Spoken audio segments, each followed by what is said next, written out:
Bonjour, Bonjour. bonjour Bonjour. Yasmine, bonjour Joséfa, bonjour à toutes les personnes qui nous ont rejoints pour ce webinaire. Merci à tous. Alors, on va commencer. Donc, c'est un webinaire qui est consacré donc à l'endométriose.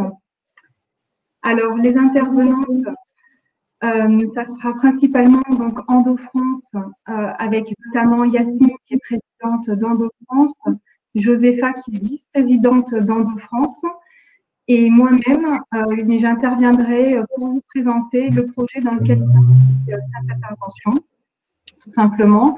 Et puis, pour la fin, si vous avez des questions, en fait, vous pouvez les poser tout au long du webinaire dans le chat qui est sur votre droite.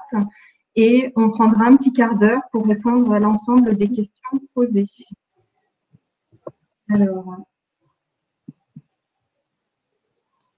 Alors donc, comme je le disais, c'est un webinaire qui est consacré donc à l'endométriose. Donc, c'est un webinaire d'information et de sensibilisation donc à la maladie de l'endométriose, sachant qu'aujourd'hui, c'est le premier jour de la semaine d'information et de prévention sur la maladie.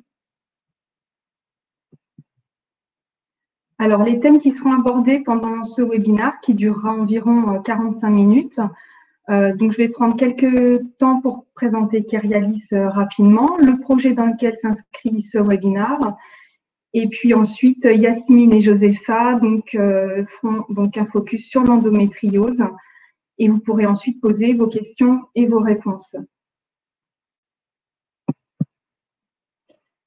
Alors, quelques mots sur Kyrialis avant de commencer. Donc, Kyrialis, c'est une institution de prévoyance pour les salariés des cabinets d'avocats depuis plus de 60 ans maintenant et qui intervient sur plusieurs domaines, donc la prévoyance, la complémentaire santé, la retraite, la dépendance, l'indemnité de fin de carrière et l'action sociale. Alors, Endocare, qu'est-ce que c'est? Alors, c'est tout simplement une initiative des collaborateurs de Kyrialis qui a été lancée fin 2018 et qui s'appelle PEPS Challenge. Et PEPS Challenge, qu'est-ce que c'est? Ça représente en fait les valeurs de Kyrialis, donc proximité, engagement, performance et solidarité.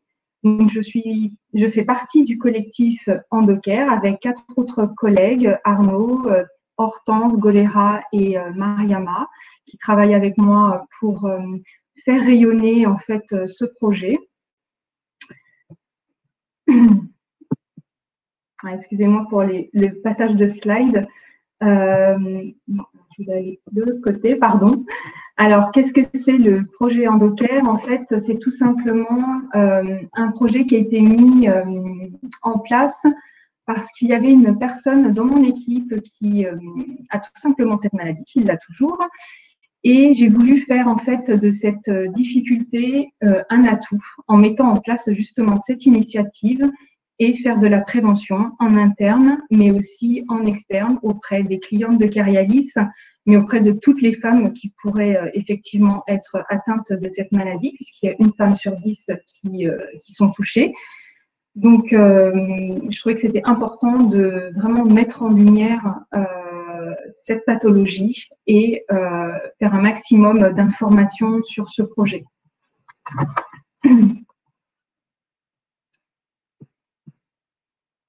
Et pour retrouver l'ensemble des défis solidaires qui sont mis en place par Kyrialis, parce qu'il y a celui sur l'endométriose, mais il y en a plusieurs, il y en a d'autres, et vous pouvez les retrouver tout simplement sur le blog solidaire de Kyrialis. Je vais désormais passer la parole à Yasmine et à Joséfa, donc, qui vont vous parler de l'endométriose. Yasmine et Joséfa, c'est à vous. Merci. Merci Sandra pour cette belle introduction et cette initiative également et de nous inviter aujourd'hui. Du coup, je vais lancer, je ne sais pas si j'arrive à cliquer sur Play pour lancer le clip. Ah voilà. parce que de nombreuses femmes souffrent en silence, parce que le diagnostic est complexe, tardif et difficile à comprendre, parce qu'il faut se battre pour une meilleure prise en charge et pour être entendu, parce que c'est aussi une maladie de couple. EndoFrance a été créée en 2001 pour soutenir les femmes et leur entourage. Rencontres amicales, groupes de parole et ateliers sont autant de lieux d'échange sur le comment vivre avec la maladie. Grâce à notre comité scientifique composé d'experts reconnus pour leurs compétences, nous délivrons une information validée scientifiquement. Pour informer le public sur cette maladie gynécologique chronique touchant 1 à 2 femmes sur 10, nous organisons semaine après semaine, dans toute la France, des conférences et des tables rondes.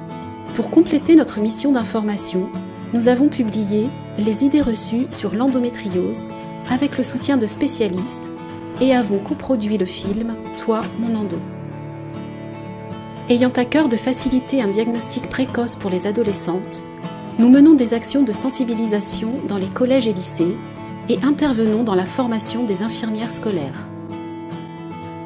Agissant depuis notre création auprès des pouvoirs publics pour la reconnaissance de la maladie, nous avons également rédigé un chapitre des recommandations pour la pratique clinique de l'endométriose, publié par la Haute Autorité de Santé et le Collège national des gynécologues et obstétriciens de France.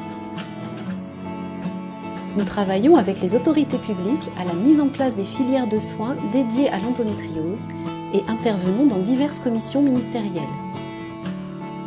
Première association de lutte contre l'endométriose à être agréée par le ministère de la Santé en 2018, nous œuvrons sur le terrain en étant un pont entre institutions médicales et patients. Depuis 2016, nous avons versé plus de 150 000 € à différentes équipes de recherche dédiées à l'endométriose. Parce qu'association rime avant tout avec engagement et surtout don de soi, EndoFrance a la chance d'avoir une marraine et un parrain très investis. Laetitia Milo œuvre à nos côtés depuis des années afin de sortir la maladie de l'ombre. Elle a créé en 2016 le tout premier spot de sensibilisation diffusé sur plusieurs chaînes TV, dont TF1.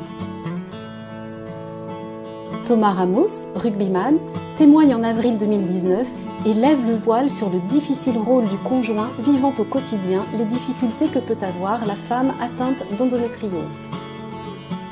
Mais pour que les 3 mots d'EndoFrance, soutenir, informer, agir, puissent autant résonner sur le territoire national comme international, il faut également la force, le regard et l'investissement de plus de 110 bénévoles, de plus de 2300 adhérents et de plus de 60 000 followers. Un travail colossal où rigueur rime avec partage, où empathie rime avec action, où solidarité rime avec espoir.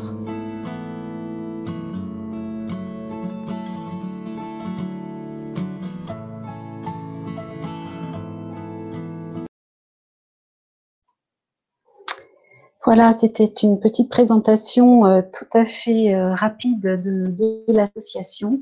Nous lançons avec cet événement la 17e semaine européenne de prévention et d'information sur l'endométriose. Sur notre calendrier, vous retrouverez tout un tas d'événements que nous organisons tout au long de la semaine sur l'ensemble des régions, puisque avec la visio, nous pouvons bien sûr vous proposer des événements, quelle que soit votre région, et notamment des tables rondes, dont la première débute ce soir sur notre chaîne YouTube en live, qui sera dédiée à la recherche, et on terminera la semaine avec une table ronde sur la gestion de la douleur et la place du CBD dans l'endométriose. Alors justement, l'endométriose, qu'est-ce que c'est ? Eh bien, on va essayer de vous en parler rapidement, vous présenter la physiopathologie, vous parler aussi de la dénomiose qui est une maladie cousine de l'endométriose. Voilà, et pour ça, je vais vous parler des symptômes et du diagnostic. C'est très difficile encore aujourd'hui pour la communauté scientifique internationale de dire quelle est la cause exacte de l'endométriose. Il y a plusieurs théories à cela, bien sûr, qui peuvent expliquer la maladie. Et c'est très difficile en tout cas de présenter l'endométriose sans parler de la théorie du reflux menstruel qui va concerner 80% des atteintes que les personnes atteintes d'endométriose peuvent connaître. Le principal symptôme qui est commun à toutes les personnes atteintes, c'est la douleur dans 70% des cas. dans 70% des cas, l'endométriose sera douloureuse. Quand on parle d'une douleur, c'est vraiment une douleur qui va empêcher d'agir dans le quotidien, empêcher de se lever, pour les jeunes filles d'aller au lycée, pour les plus âgées d'aller travailler. Ça, c'est vraiment une douleur qui doit inquiéter et qui est un symptôme d'appel de ce qu'est l'endométriose. Il y a une multitude de symptômes dans l'endométriose. Donc, les douleurs pelviennes, évidemment, des douleurs lombaires, bien évidemment, puisque ça peut résonner dans le bas du dos. Tout ça, c'est très lié, hein, tout le petit bassin. Ce sont des douleurs pendant les règles, c'est ce qu'on appelle les dysménorrhées. Ce sont des douleurs pendant les rapports sexuels, la dyspareunie. Ce sont des douleurs associées à des troubles urinaires, donc la dysurie, ce sont des douleurs à la miction, des douleurs à la défécation, c'est la dyschésie. En fait, pour parler du tableau, dresser le tableau des symptômes, on parle souvent de la table des 10, dysménorrhée, dyspareunie, dysurie, dyschésie. Voilà, les 5 D en ajoutant les douleurs pelviennes. Mais il y a aussi des endométrioses qui vont se développer sans faire de bruit. Et très souvent, celles-ci, malheureusement, vont conduire à l'infertilité. On dit que sur 10 femmes atteintes d'endométriose, 3 ou 4 connaîtront des problèmes de fertilité et n'auront pas d'enfants. Toutes les femmes en âge de procréer peuvent être atteintes. Ça veut dire qu'on n'est jamais trop jeune, malheureusement, pour avoir une endométriose et que les adolescentes sont concernées par l'endométriose. Bien sûr, il ne faut pas s'affoler. Toutes les douleurs pelviennes pendant les règles ne sont pas dues à l'endométriose, fort heureusement. Il faut bien sûr caractériser cette douleur, voir si elle est accompagnée d'autres symptômes. Et c'est le travail du médecin que de faire un interrogatoire qui permettra d'orienter vers le diagnostic de l'endométriose. Il faudra vraiment qu'il pose tout un tas de questions, notamment sur l'intensité et la fréquence des douleurs, sur les symptômes associés, les troubles urinaires digestifs, les douleurs pendant les rapports, la fatigue. Voilà, tout ça, ça doit alerter, ce sont des signaux d'appel. Bien sûr, avec un examen, quand il est mené par quelqu'un qui sait ce qu'il cherche, l'examen gynécologique va pouvoir montrer des tissus qui sont plus ou moins souples, une résistance des organes, etc., qui vont montrer la présence déjà d'adhérence. Et puis, bien sûr, l'examen de référence, c'est l'imagerie. Et on commence toujours, l'examen de première intention, c'est une échographie, si possible endovaginale, qui va montrer très précisément les lésions. Et l'IRM, c'est l'examen de deuxième intention qui va intervenir pour dresser une cartographie des lésions. Quand l'échographie aura révélé des lésions d'endométriose, l'IRM va pouvoir les préciser, va pouvoir montrer l'infiltration des tissus. Ça va déterminer le geste chirurgical derrière du médecin. Et puis, bien sûr, l'IRM peut être pratiqué quand on est chez les toutes jeunes filles qui n'ont pas encore eu de rapport sexuel, puisque l'échographie endovaginale consiste à introduire une sonde échographique dans le vagin pour être au plus près des lésions. Voilà. Et le grand problème de cette maladie aujourd'hui, qu'on a du mal à diagnostiquer, d'abord à cause de la difficulté des symptômes qui ne se révèlent pas tous hein, chez les femmes. Les symptômes sont variés. Il y a plusieurs formes d'endométriose. On va parler, aujourd'hui, on ne parle pas de stade d'endométriose, on va parler de formes. Il y a les endométriomes, ce sont les kystes aux ovaires, les kystes d'endométriose aux ovaires. Il y a l'endométriose superficielle et l'endométriose profonde, c'est-à-dire une fois que les lésions d'endométriose ont infiltré les organes. Donc, tout ça, alors il n'y a aucune corrélation, ça c'est important aussi à savoir, il n'y a aucune corrélation entre le type d'endométriose que vous pouvez avoir et la douleur que ça va générer. Une endométriose dite superficielle peut être très douloureuse et à contrario, il y a des endométrioses, comme je disais tout à l'heure, qui sont asymptomatiques, qu'on ne va découvrir un peu par hasard, soit dans le cadre d'un autre examen ou dans le cadre d'un bilan de fertilité. Et la diversité de ces symptômes et le manque de formation des médecins ont fait que le diagnostic d'endométriose se pose malheureusement entre 7 et 10 ans. Il y a une moyenne de 7 ans qui est vérifiée. Hein. Il se passe 7 ans entre le premier symptôme et le diagnostic d'endométriose et encore une année après pour la prise en charge.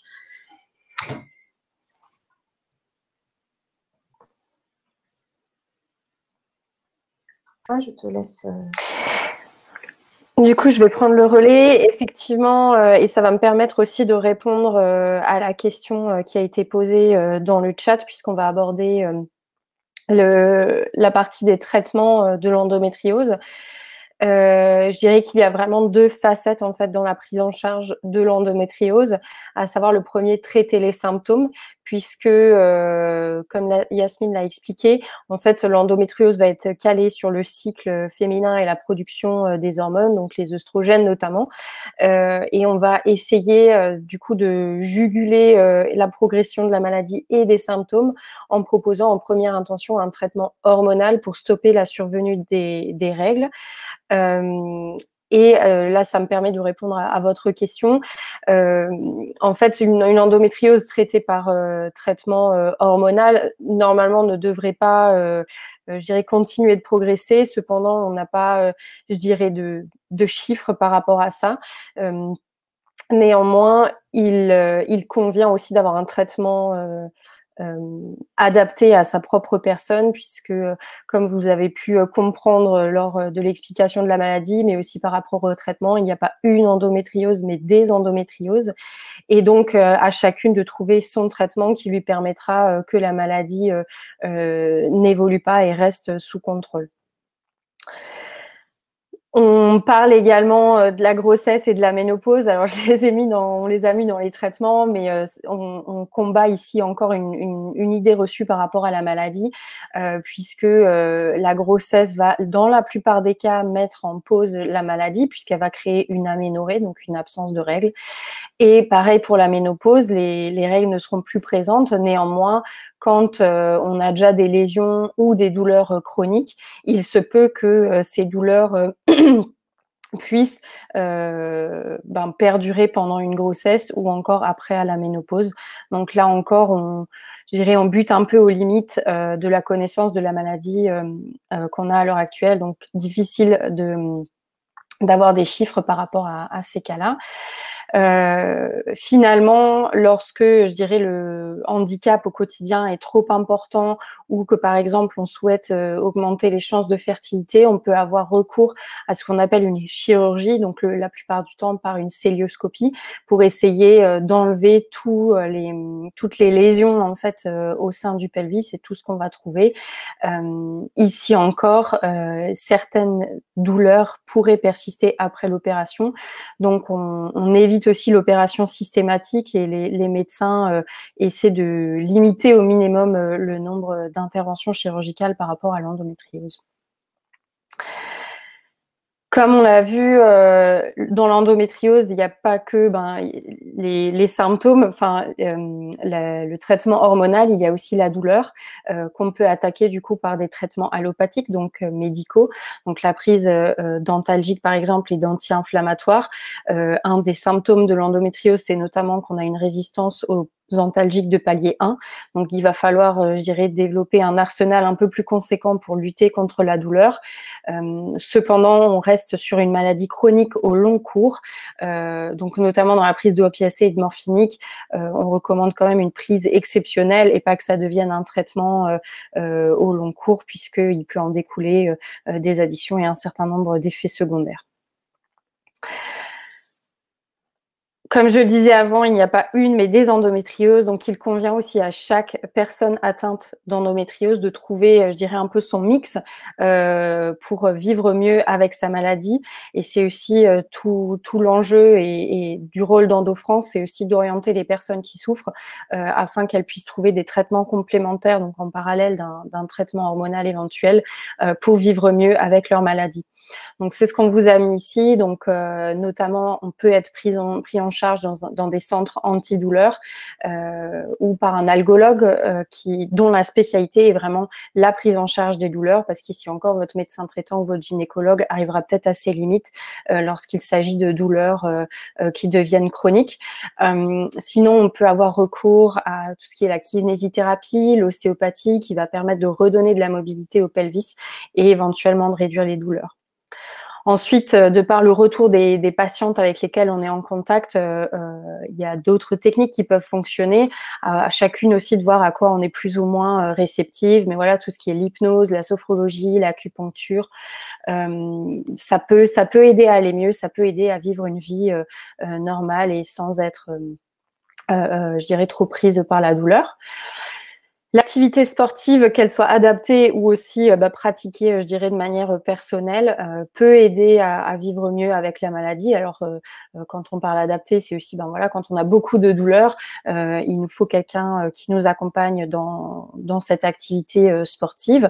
Mais on sait tous les bénéfices, voilà, d'une activité sportive, notamment dans la production d'endorphines, qui va permettre de lutter contre la douleur. Le suivi de la sage-femme, qui est un partenaire, je dirais, plus de proximité par rapport à un gynécologue qu'on voit peut-être un peu moins souvent, qui peut aider à vivre mieux avec sa maladie, notamment lorsque l'on rencontre ce qu'on disait avant, la dyspareunie, donc la douleur au rapport sexuel. Les sages-femmes peuvent être d'une grande aide et je dirais s'installent vraiment comme des partenaires de proximité dans la gestion de la maladie. Les patchs chauffants à plus grande échelle, je dirais la thermothérapie qui peuvent aider, donc l'application du chaud, du froid en local. Donc par exemple prendre des bains chauds ou appliquer les patchs chauffants, que ce soit sur les lombaires ou devant, au niveau de là où on a des douleurs, ça peut aider. On a le TENS également, qui est l'application de stimulateur électrique au niveau des douleurs. Ici encore, ça peut être une prise en charge qui peut être proposée dans le centre antidouleur ou aussi pour vous, je dirais de manière plus à votre initiative. Les cures thermales, il y en a de plus en plus qui se développent. Vous avez un paragraphe aussi à ce sujet-là sur notre site. Les cures thermales gynécologiques qui peuvent être d'un bénéfice certain lorsque l'on souffre de douleurs chroniques. Et finalement, l'EMDR, donc qui est une technique de désensibilisation au trauma, qui peut aider aussi à surmonter la maladie et ses douleurs. En plus de ça, on peut toujours avoir recours, je dirais, à des thérapies aussi qui peuvent nous aider, donc tant que ce soit par exemple psychologique, etc., notamment quand on a l'annonce du diagnostic, qui peuvent être très prenantes et moralement et émotionnellement épuisantes. Donc là encore, tout ce qui va permettre à la personne qui souffre d'endométriose de vivre mieux est toujours bon à prendre. Et donc finalement, le saviez-vous, effectivement, les crises de douleur d'endométriose, c'est parfois difficile à quantifier puisque la douleur, ça reste quelque chose de très individuel, mais on les compare quand même à des contractions, par exemple, d'accouchement. Donc quand on sait que pour certaines femmes, c'est très récurrent, on voit à quel point parfois elles peuvent être handicapées par ces douleurs d'endométriose. Je vais passer à la slide suivante. J'ai pas eu le temps de voir les questions, mais Yasmine, je compte sur toi pour m'interrompre s'il y a des questions ou si tu as des choses à rajouter. Pas de souci. Du coup, avec tout ça, on voulait aborder une autre partie qui est l'impact sur la vie de la femme ou de la personne atteinte d'endométriose et son entourage. Je tiens à rappeler que ça va être un portrait peut-être un peu négatif, mais l'intérêt aussi, c'est de passer le message, notamment en tant que première association de patientes, que on peut vivre bien et mieux avec l'endométriose, et c'est là aussi tout l'intérêt de notre équipe de bénévoles qui est en contact avec les personnes qui souffrent d'endométriose, de vraiment leur apporter les clés pour surmonter en fait ces obstacles au quotidien. Du coup, donc l'impact, je dirais, sur la vie sociale d'une personne qui souffre d'endométriose, c'est déjà que c'est une maladie invisible. Donc, personne la voit, on n'a pas le bras en plâtre, on n'a pas de béquille, mais notre souffrance est réelle et la douleur est réelle. Donc, c'est compliqué des fois pour les gens qui nous entourent de comprendre tous ces symptômes liés à la maladie. De plus, on se trouve quand même dans, je dirais, un contexte qui a tendance à normaliser la douleur. Alors, je ne vais pas non plus m'engager dans le débat de l'importance de la parole de la femme, mais voilà, on entend quand même encore certaines femmes venir vers nous en nous disant que le médecin lui a dit que la douleur c'était dans la tête. Voilà, donc là je rappelle, non, la douleur c'est pas normal, et si vous souffrez, il faut aller consulter, et si vous n'êtes pas écouté, il faut aller consulter un autre médecin. Donc la douleur n'est pas normale. Comme Yasmine l'a mentionné dans la première partie, on a à peu près entre 7 et 10 ans pour avoir un diagnostic. Donc, quand on voit, je dirais, l'importance de la douleur et que pendant peut-être 7 ou 10 ans, on est en errance avec ces douleurs qu'on ne comprend pas, qu'on n'arrive pas à expliquer et qu'on a du mal à avoir un diagnostic, à mettre le doigt sur cette maladie et sur voilà de quoi on est atteinte, ça peut être extrêmement pénible, voire voilà, on peut s'isoler, on peut tomber dans une dépression. Donc ça peut être vraiment, je dirais, très très négatif en fait sur la femme, la personne atteinte, ainsi que son estime de soi et sa confiance en soi. Vivre avec les douleurs chroniques, les symptômes, la fatigue, voilà, on ne sait jamais quand une crise de douleur va arriver. On ne sait pas, voilà, on n'arrive pas à prévoir. Et puis voilà, il se peut que aujourd'hui on aille bien, ou cet après-midi on aille bien, et ce soir on a une grosse crise de douleur et on est cloué sur place, cloué sur son canapé ou dans son lit. Donc c'est aussi très pénible de vivre avec, je dirais, cette épée de Damoclès constamment sur la tête. Et surtout, on se rend compte qu'il y a beaucoup de femmes qui vont du coup faire leur vie en fait vraiment en fonction de cette maladie et de leurs douleurs, de leurs symptômes et de leur fatigue. Et justement, c'est ce pourquoi on se bat, que voilà, l'endométriose ne dicte plus la vie de ces personnes atteintes, mais que justement on puisse vraiment reprendre le dessus et avoir, je dirais, un maximum de contrôle en fait sur nos symptômes. La vie de couple, alors déjà vivre avec quelqu'un qui a une maladie chronique, c'est pas évident, parce que déjà pour la personne elle-même c'est pas évident. Donc voilà, entre les symptômes, la fatigue, de se sentir impuissant à côté de quelqu'un qui souffre au quotidien, ça peut être vraiment vraiment lourd. Aussi l'annonce du diagnostic, hein, par exemple, voilà, quand on sait que ça va peut-être être compliqué d'avoir des enfants, que notre conjointe va souffrir toute sa vie certainement de cette maladie, il faut pouvoir se projeter et pouvoir faire un travail aussi sur soi ou sur son couple par rapport à ça, sans parler évidemment des difficultés potentielles à avoir des rapports sexuels ou la fertilité. Donc voilà, il y a certains couples malheureusement qui n'y survivent pas, mais je dirais l'appui d'un conjoint ou d'une conjointe est extrêmement important pour les personnes qui souffrent d'endométriose. Là, ça fait écho, je dirais, plus à la difficulté d'avoir un diagnostic. Il est aussi parfois difficile d'avoir un suivi médical de qualité et au long cours. En France, on est aussi parfois confronté, je dirais, à un désert médical. Donc déjà, quand on voit que certains médecins sont peut-être pas forcément formés ou très au fait de la prise en charge de l'endométriose. Donc quand le prochain médecin est loin en termes de kilomètres, ou peut-être voilà plus des experts sur la maladie, qu'on est obligé de faire 2-3 heures de route par exemple, ça peut être très pénible, notamment si on souffre de douleurs chroniques. Donc on reste aussi, je dirais, on essaye aussi avec EndoFrance d'améliorer ça et de faire en sorte que sur tout le territoire, il y ait, je dirais, ce qu'on appelle des filières de soins qui permettent à chaque personne qui souffre d'être pris en charge à la mesure de ce qu'elle a besoin. L'influence des traitements, donc notamment hormonales, voilà, c'est clair qu'il peut y avoir des effets secondaires par rapport à cette prise de traitement qui peut avoir un impact sur la vie de la personne atteinte. Alors ça peut être voilà de l'acné, d'une perte de libido, de l'irritabilité.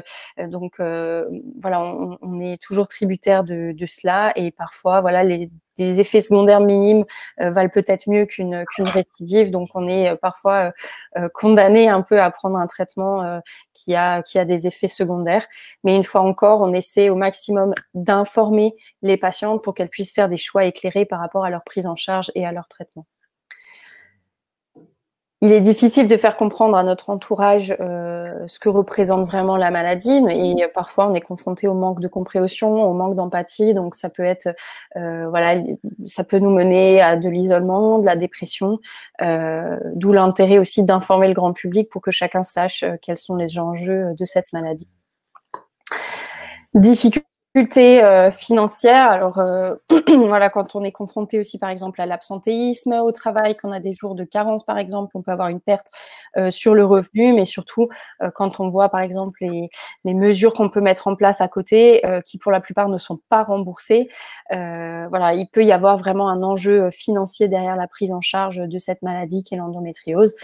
Et finalement, pour le rappeler encore une fois, l'infertilité et encore une fois, le débat est un peu plus grand, mais on a aussi cette pression sociétale, voilà, de la maternité qui peut être aussi très compliquée à affronter lorsqu'on souffre de problèmes d'infertilité.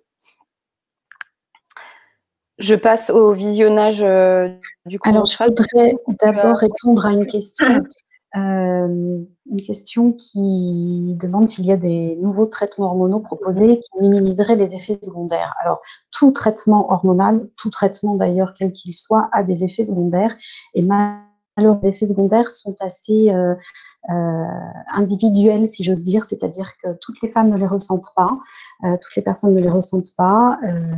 Un traitement pourra très bien aller à une personne et beaucoup moins à une autre.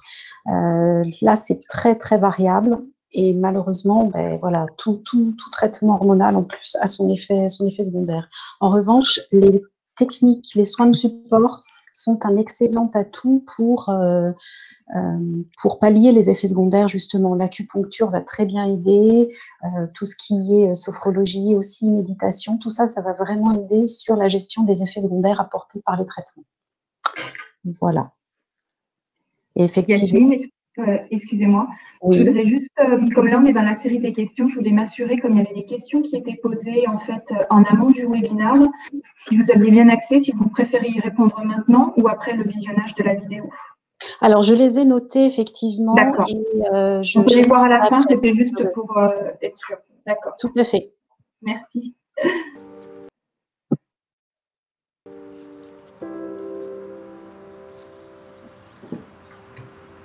Je me suis souvent demandé ce qu'aurait été ma vie sans toi.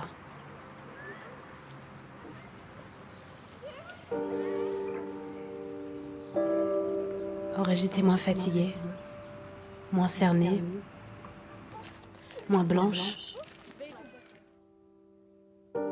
moins inquiète? 5 carrés d'argent, vous foutez-moi? Non mais vous croyez que je planifie mes arrêts? Faut que vous soyez cloués dans votre lit le week-end. Ce qui m'intéresse. Aurais-je gardé mon emploi, travaillé différemment ou mieux gagné ma vie? Aurais-je été autrement si tu n'avais pas été là? Vous avez une endométriose. Une simple phrase à 60 € pour expliquer ces heures sans sommeil, ces mois d'angoisse et ces futures années de souffrance. Avais-tu prévu ton coup lors de mes premières règles? Et dans tous ces moments où tu m'as broyé le ventre, tordu le visage et déchiré le dos?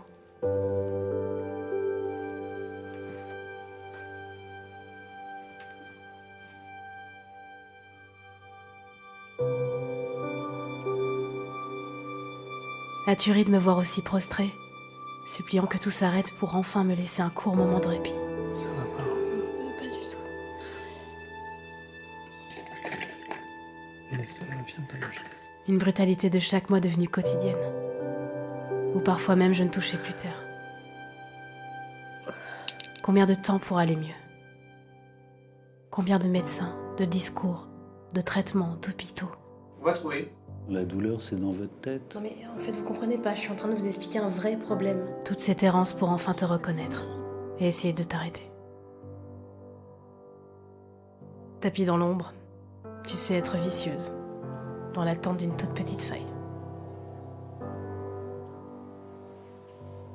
Bonjour, Madame Lambert.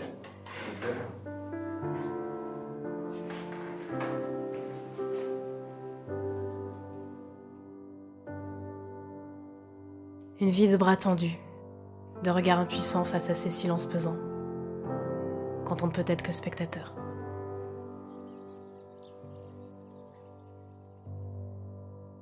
Combien de choix à faire même dans le simple fait de boire ou de manger. Ne plus pouvoir faire l'amour ou même se toucher. Moi non plus, j'en peux plus. On peut pas sortir le soir, on n'a plus de vie, elle peut pas bosser. 4 petits mots que je me répète encore et toujours. Si tu n'avais pas été là, qu'aurais-je été sans toi?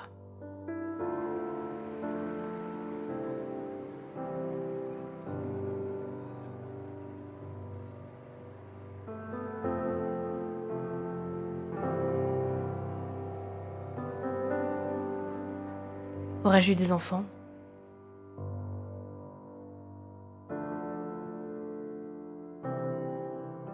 Combien d'essais? Parfois même de deuil à faire. Cette peur de ne pas tenir bon ou pire, de devoir un jour y renoncer.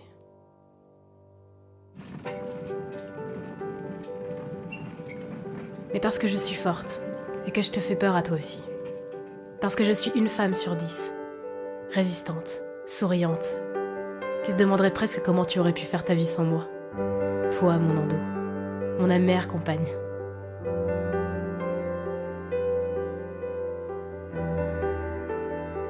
Car non, tu ne me définis pas. Et cette bataille, c'est moi qui la gagne. Parce que je suis étendue là, presque endormie pour la énième fois.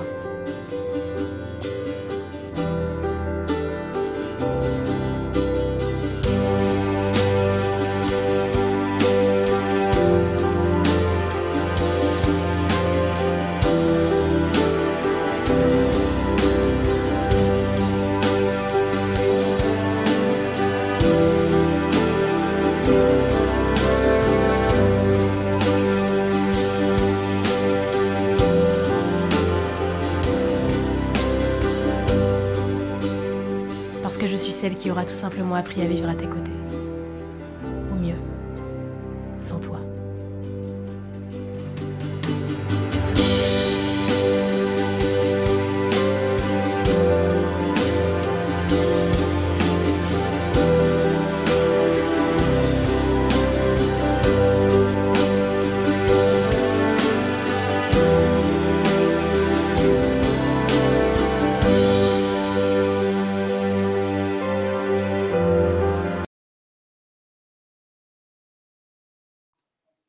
Alors, s'il y a une chose qu'il faut retenir de ce court-métrage, c'est sa dernière phrase, car non, tu ne me définis pas. Ça, c'est vraiment très important, que toute personne atteinte d'endométriose ne laisse jamais la maladie la définir.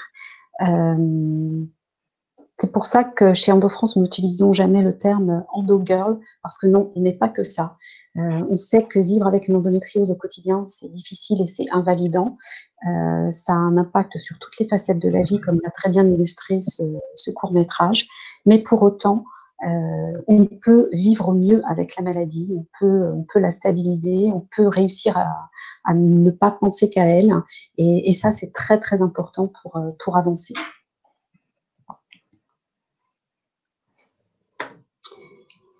Josépha, tu veux continuer? Oui, je peux continuer. Donc l'intérêt aussi du webinaire d'aujourd'hui, c'était vraiment de faire le focus sur la vie professionnelle. Et on sait, voilà, on a déjà vu la liste de l'impact, je dirais, social, et encore, c'était pas exhaustif, je pense. Mais voilà, bah, sur la vie professionnelle, il y a un impact, puisque 65% des femmes atteintes d'endométriose reconnaissent un impact négatif de la maladie sur leur quotidien professionnel, puisque forcément, quand on souffre de douleurs chroniques ou de douleurs associées à l'endométriose, voilà, on a, je dirais, déjà une partie de notre corps et de notre esprit qui est pris par cette douleur et qui nous empêche, soit déjà, par exemple, de nous rendre au travail ou de travailler de manière efficace, puisque voilà, notre corps est transcendé par la douleur, ou par exemple, même si la crise est passée, que on puisse, voilà, on avait une crise la nuit, le fait de se réveiller le matin, si on a réussi à dormir et de devoir être à l'heure et en bonne forme au boulot, et des fois ça peut être très compliqué. Les troubles physiques associés, tant que ce soit digestif ou urinaire, comme on en a parlé avant, ou par exemple la station debout-assise, selon, je dirais, le poste qu'on occupe, ça peut être très compliqué. Ou quand on a par exemple des troubles digestifs et urinaires, qu'on est obligé d'aller aux toilettes, qu'on n'arrive pas à se retenir, par exemple, d'aller aux toilettes et que peut-être le toilette il est à l'autre bout de l'étage ou voilà pas accessible. Ça peut être extrêmement compliqué à vivre au quotidien dans son environnement professionnel. On revient aussi sur les effets secondaires des traitements qui peuvent être la fatigue, par exemple, les bouffées de chaleur, tout ce qui est aussi l'impact sur la concentration, par exemple. Ça peut avoir un impact sur la vie professionnelle, sans parler de la fatigue et de la fatigabilité. Donc, le fait qu'on se fatigue beaucoup plus vite peut-être que les autres et que tout simplement, des fois, quand notre corps est pareil, répond à la douleur, à l'inflammation, que voilà, on n'a pas d'énergie, on est vraiment à plat. Et ça encore, c'est très compliqué à comprendre en fait pour les gens qui nous entourent, parce que voilà, peut-être 1 heure avant, ça allait, on avait beaucoup d'énergie, et puis 1 heure après, voilà, on est complètement à plat, peut-être un peu irritable, etc. Donc ça peut être compliqué aussi à comprendre pour notre entourage professionnel. L'absentéisme et le retour au travail, j'en ai parlé avant, notamment voilà, quand on a des jours de carence, etc.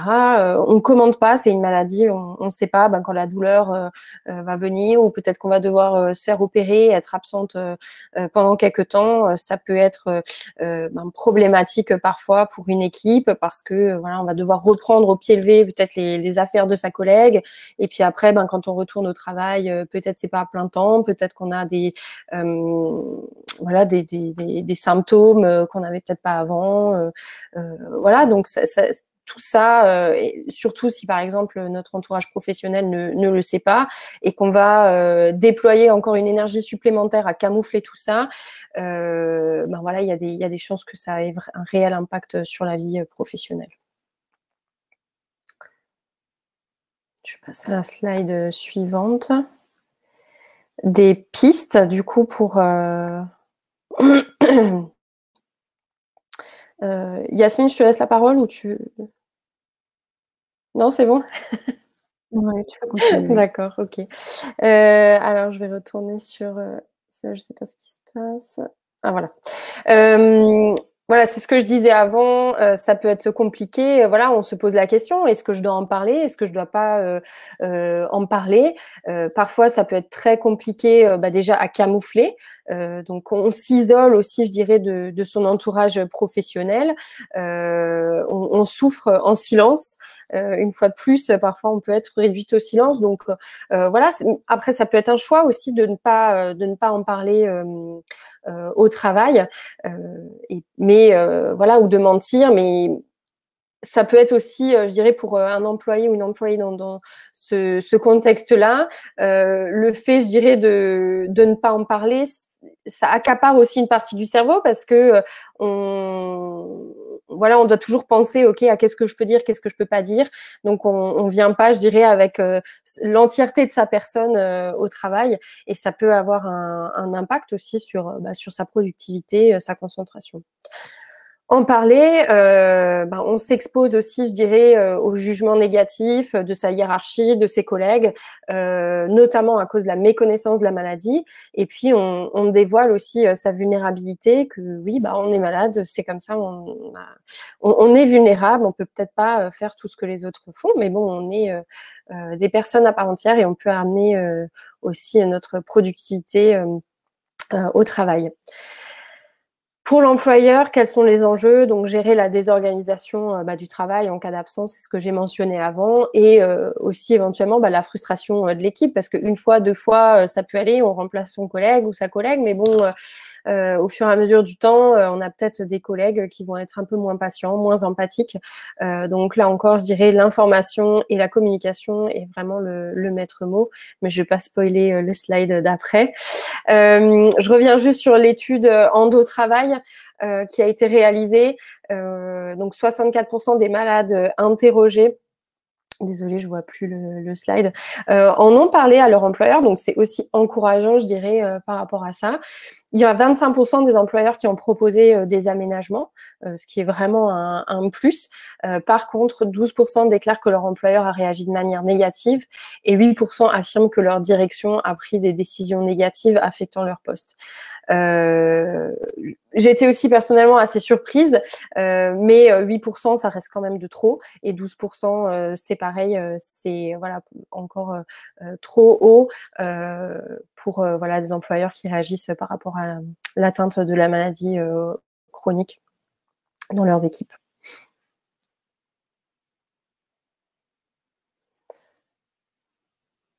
Voilà. Je continue ? Oui, oui. Ok, d'accord. Du coup, on a réfléchi avec voilà, tous les partenaires avec qui on travaille à voilà des solutions à proposer. Après, je rappelle aussi que ça appartient à chacun, tant aux salariés qu'à l'employeur, de mettre des choses en place pour pallier, je dirais, à une meilleure intégration des malades d'endométriose et même des malades chroniques à plus grande échelle. Donc déjà pour la salariée, là je vois que d'ailleurs il y a une coquille, c'est et eux, rencontrer et informer le médecin du travail. Donc on a de la chance mine de rien en France, on a des institutions qui nous aident pour la médecine du travail. Donc je dirais que c'est un premier levier qui peut aider la salariée à être mieux intégrée sur son lieu de travail. Il se peut encore qu'il y ait des médecins du travail qui ne soient pas très bien formés à cette pathologie, mais néanmoins, je dirais c'est déjà un premier pas pour en parler et essayer de faire avancer les choses par rapport à son intégration professionnelle.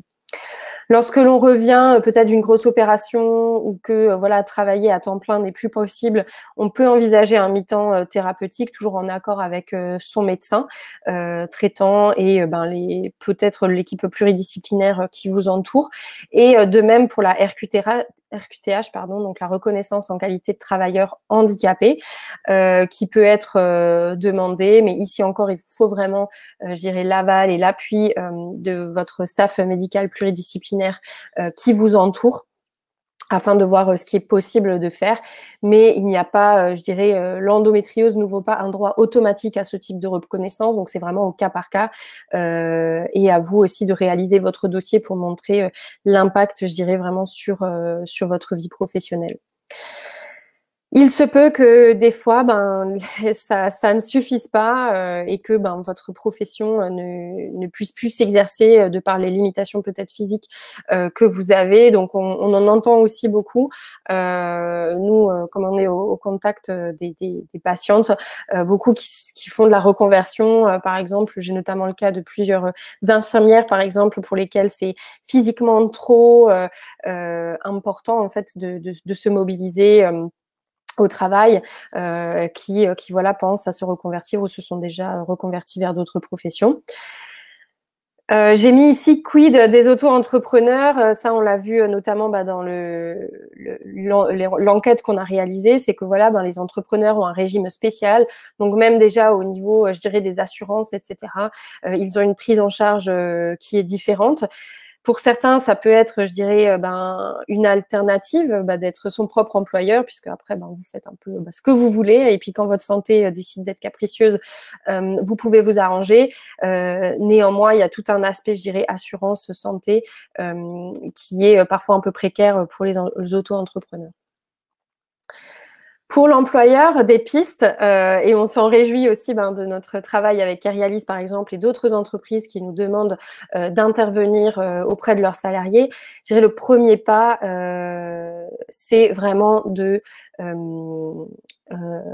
communiquer, d'informer, de former sur cette maladie afin qu'on soit, que même les collègues qui nous entourent, l'environnement professionnel, sachent de quoi on souffre et quels sont les enjeux à l'heure actuelle de l'endométriose.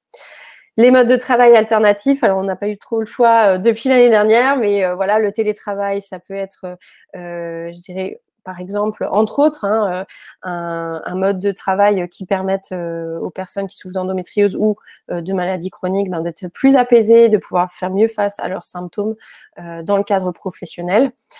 Instaurer des plans de carrière, de suivi individuel, je suis professionnelle des ressources humaines, donc pour moi déjà c'est normalement un must de suivre ça. Mais je trouve que voilà, la communication entre un manager et son salarié est essentielle, et voilà, d'avoir des plans de carrière qui fassent sens aussi, à la lumière peut-être d'une situation de santé difficile. Ça peut faire sens pour les malades d'endométriose. Favoriser l'inclusion et la diversité, on en entend beaucoup parler en ce moment, et ça en fait partie aussi d'informer sur la maladie et de mettre en place, même si c'est à petite échelle, des choses qui favorisent l'intégration de ces salariés. Je sais pas, avoir une place de parking plus proche, ou voilà, ce que je disais par rapport avant aux toilettes, juste d'avoir cette compréhension, de se dire peut-être voilà, qu'on est peut-être mieux placé si on est plus proche des toilettes, ça peut aider. Donc voilà, tout ça, ouvrir le dialogue avec ces salariés, ça peut vraiment aider. Et finalement, la responsabilité sociale des entreprises, c'est un dispositif aussi français qui permet aux entreprises, qui encourage d'ailleurs les entreprises à s'engager d'un point de vue social, donc de soutenir par exemple des associations, de faire des dons, des actions pour contribuer, je dirais, à la meilleure information sur des aspects sociaux. Voilà. Et donc c'est ce que je disais aussi, ça s'applique pour l'endométriose, mais quand on sait qu'une personne sur 5 souffre de maladies chroniques, ça s'applique un peu à tout le monde et à toutes les entreprises, puisque certainement autour de vous, vous avez des gens qui souffrent de maladies chroniques, et peut-être que vous ne le savez pas. Voilà, donc je laisse la parole à Sandra et Yasmine pour nous présenter ce beau partenariat entre Kyrialis et EndoFrance. Effectivement, Sandra, vous l'avez un peu dit en préambule, Oui. C'est vrai que nous avons eu un premier contact en 2019. Vous m'avez expliqué justement être manager et avoir au sein de votre équipe une ou plusieurs personnes atteintes d'endométriose, notamment une, et que vous étiez alertée, que vous étiez à son écoute, et vous m'aviez demandé à l'époque de venir informer le reste de l'équipe de cette pathologie, de ce qu'elle impliquait, de son impact dans le quotidien. Et c'est de là un peu qu'est née l'idée de faire quelque chose ensemble, de mutualiser nos moyens et nos compétences pour informer le salarié de l'existence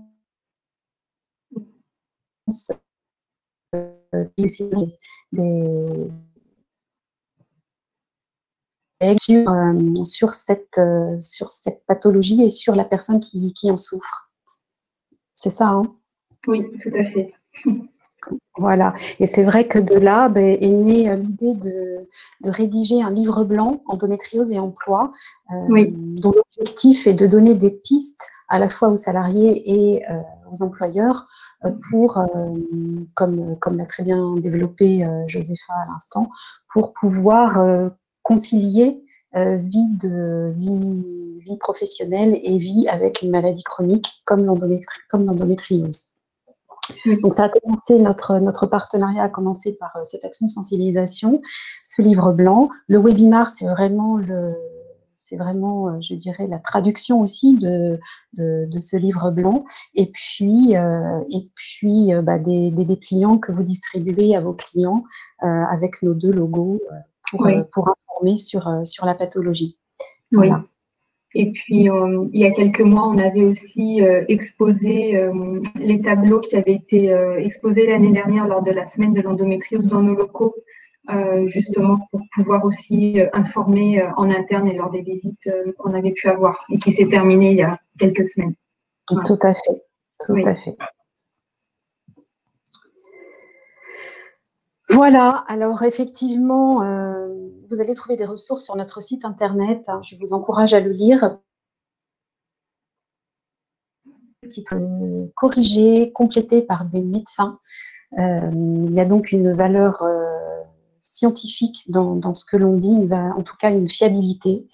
Voilà, donc il y a une notice d'information qui s'appelle « Comprendre l'endométriose » qui a été développée en partenariat aussi avec des médecins à l'issue d'un travail fait sur les recommandations pour la pratique clinique de l'endométriose qui a été mis en place par la Haute Autorité de Santé et le Collège national des gynécologues et obstétriciens de France.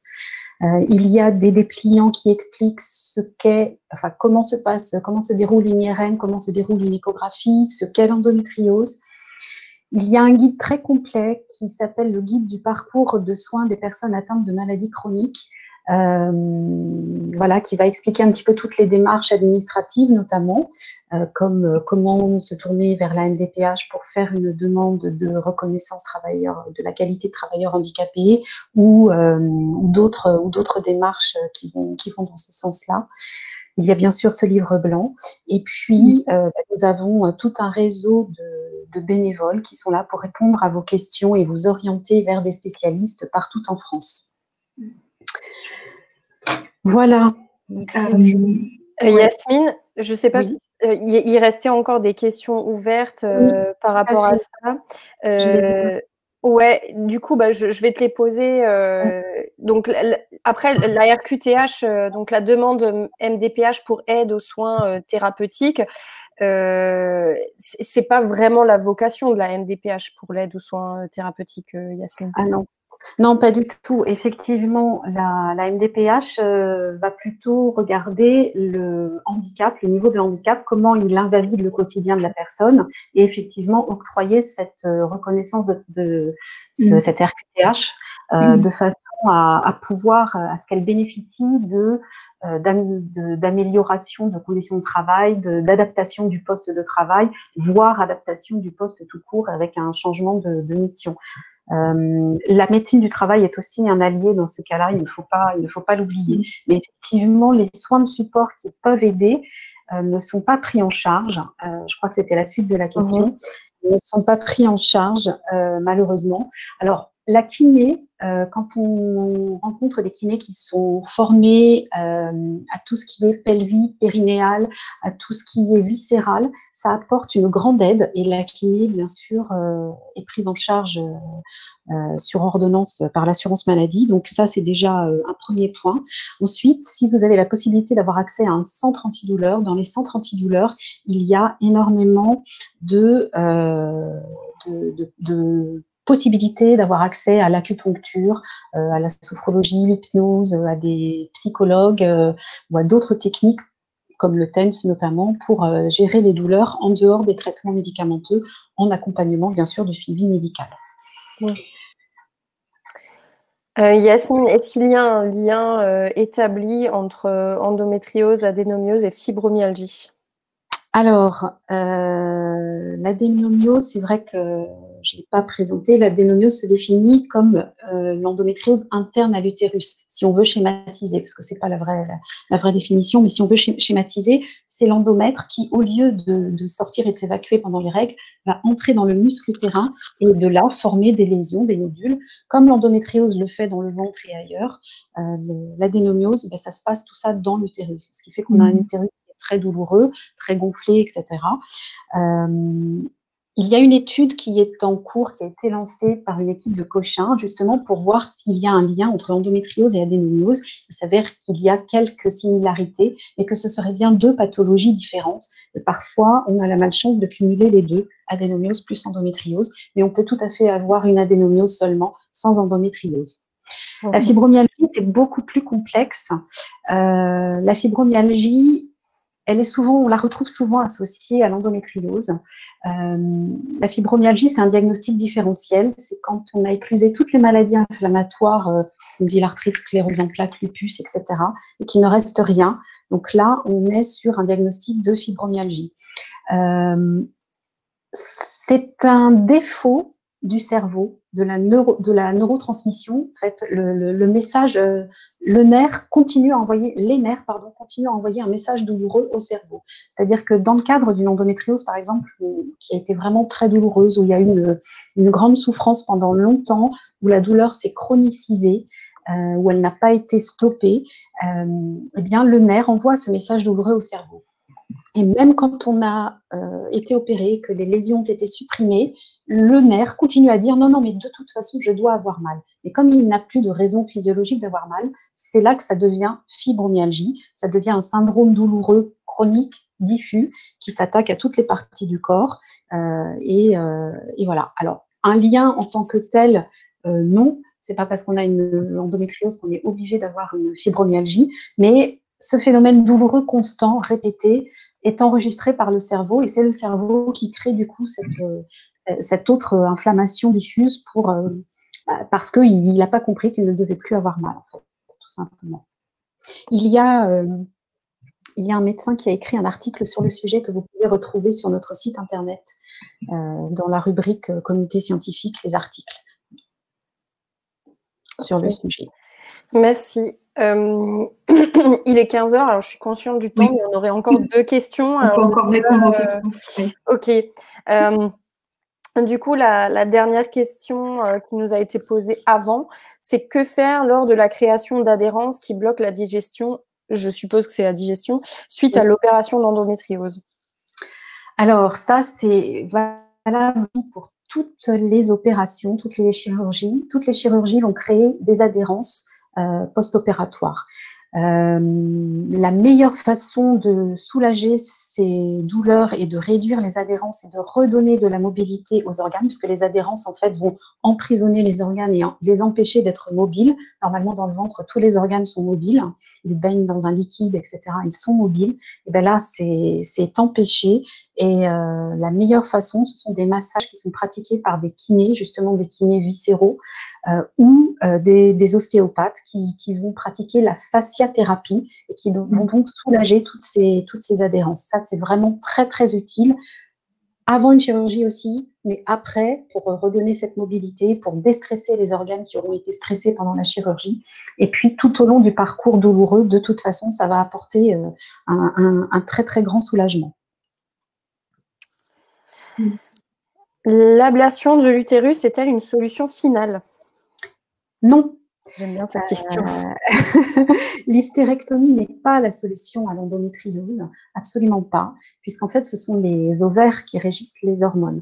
Donc, si on a une endométriose un petit peu partout sur tous les organes, enlever l'utérus et supprimer les règles ne suffira pas. Je comprends bien la question puisqu'on dit prenez un traitement hormonal en continu pour ne pas avoir vos règles. C'est ça qui va empêcher la maladie de se développer. C'est vrai. Mais c'est pas parce qu'on supprime l'utérus qu'on va supprimer les hormones, puisque ce sont les ovaires, encore une fois, qui les régissent, et l'endométriose va répondre aux hormones.